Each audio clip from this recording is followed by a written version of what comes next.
Hi Sarah, I was looking forward to your standards guide, your owl. That is a very sharp logo. All right. That's a beautiful, elegant way to, and a creative way to make a table of contents. Very nice.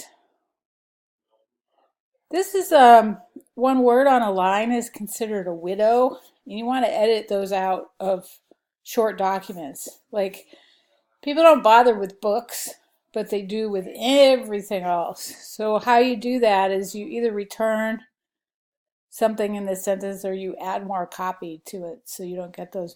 And the reason why is because when they're by themselves, when a word is by itself, it interrupts the reading process. It sounds kind of silly, but it's just, really a graphic design tradition. One thing I would probably do is make the logo itself bigger because basically you're putting it on a stage and you're talking about it. So consider flipping the order here. Like take all this content, put it towards the bottom, and then make your owl the biggest thing on the page. You want to give it visual hierarchy. Okay, so these fonts are so similar, I wouldn't use both of them. Just pick one or the other.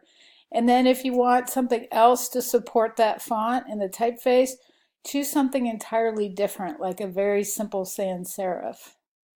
But when they're so close, it looks like an error. Okay, that looks really good. I like that you wrote out red, green, blue. You don't see that anymore. Oh, it looks so good on black and white. This is really nice. Again, you have a widow. Ah, it does look good in pink and green, doesn't it? Oh, terrible. Why'd you do that?